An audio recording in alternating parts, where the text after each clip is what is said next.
ಎಲ್ಲರಿಗೂ ನಮಸ್ಕಾರ. ನೇಹಾನ್ films YouTube ಚಾನಲ್ಗೆ ಸ್ವಾಗತ. ಇವತ್ತು ನಾನು ಮಸಾಲೆ ಮಜ್ಜಿಗೆ ಮಾಡುವುದನ್ನು ಹೇಳುತ್ತೇನೆ. ಅದಕ್ಕೆ ಬೇಕಾಗುವ ಸಾಮಾನುಗಳು: ಹಸಿಮೆಣಸಿನ್ಕಾಯಿ ಪೇಸ್ಟು, ಅರಿಶಿನ ಪುಡಿ, ಕರಿಬೇವು, ಕೊತ್ತಂಬರಿ, ಜೀರಿಗೆ, ಸಾಸಿವೆ, ರುಚಿಗೆ ತಕ್ಕಷ್ಟು ಉಪ್ಪು, ಒಂದು ಗ್ಲಾಸು ಮೊಸರು. ಒಂದು ಗ್ಲಾಸ್ ಮೊಸರಿಗೆ ಹಾಕ್ಕೊಂಡು ಅದನ್ನು ನೀಟಾಗಿ ಕಲಿಸ್ಕೋಬೇಕು. ಹಿಂಗೆ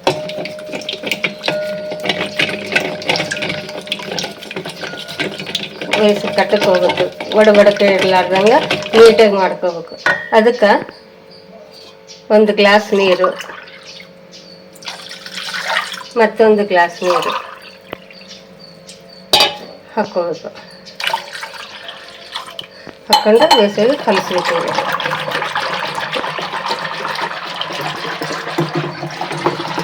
ಎಲ್ಲ ನೀಟಾಗಿ ಕಲಿಸ್ಕೊಂಡು ಅದಕ್ಕೆ ರುಚಿ ತಕ್ಕಷ್ಟು ಉಪ್ಪು ಹಾಕ್ಕೋಬೇಕು.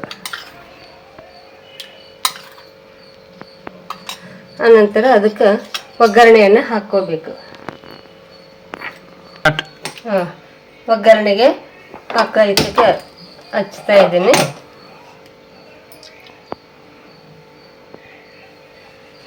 ಅದಕ್ಕೆ ಸ್ವಲ್ಪ ಎಣ್ಣೆಯನ್ನು ಹಾಕ್ತಾ ಇದ್ದೀನಿ.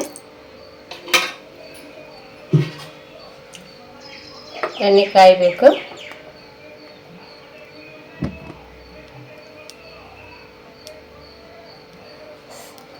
ಸಣ್ಣ ಫ್ಲೇಮಿಗಾಗಿ ಇಟ್ಕೋಬೇಕು.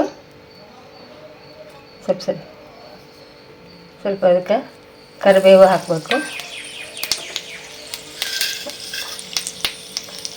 ಕರಿಬೇವು ಸ್ವಲ್ಪ ಚಟಪಟ ಅಂದಮೇಲೆ ಒಗ್ಗರಣೆಗೆ ಜೀರಿಗೆ, ಸಾಸಿವೆ ಹಾಕ್ಕೋಬೇಕು. ಅದರೊಳಗೆ ಸ್ವಲ್ಪ ಹಸಿಮೆಣಸಿನ್ಕಾಯಿ ಪೇಸ್ಟ್ ಹಾಕ್ತಾಯಿದ್ದೀನಿ. ರುಚಿ ತಕ್ಕಷ್ಟು ಹಾಕ್ಕೊಳ್ಳಿ.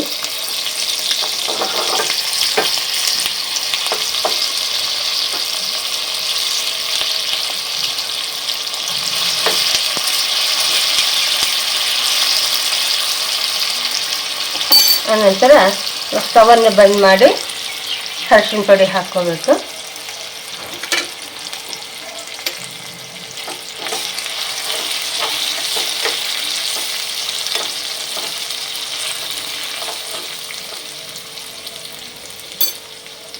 ಇದು ತಣ್ಣಗಾಗಕ್ಕೆ ಬಿಡಬೇಕು. ಸ್ವಲ್ಪ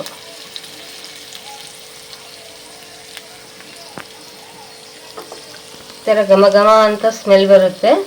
ಇದು ಸ್ವಲ್ಪ ತಣ್ಣಗಾಗಿಂದ ಈ ಮಜ್ಜಿಗೆಯನ್ನು ಒಗ್ಗರಣೆಯನ್ನು ಹಾಕಬೇಕು. ಹೀಗೆ ಹಾಕ್ಕೋಬೇಕು. ಆನಂತರ ಅದಕ್ಕೆ ಕೊತ್ತಂಬರಿ ಸೊಪ್ಪು ಸಣ್ಣಗೆ ಹೆಚ್ಕೊಂಡು ಹಾಕ್ಕೋಬೇಕು. ನೋಡಿ ಎಷ್ಟು ಚಲೋ ಆಗೈತೆ ನೋಡಿ. ಮಸಾಲ ಮಜ್ಜಿಗೆ ರೆಡಿ ಆಗಿದೆ. ಈ ಮಧ್ಯಾಹ್ನ ಊಟ ಟೈಮ್ಗೆ ಬಿಸಿ ಅನ್ನದಾಗ ಹಾಕ್ಲು, ಮೆತ್ತನ ಅನ್ನದಾಗ ಕಲಿಸ್ಕೊಂಡು ಊಟ ಮಾಡ್ಬಾರ್ದು. ಹೆಲ್ತ್ಗೂ ಒಳ್ಳೆಯದು ಮಜ್ಜಿಗೆ.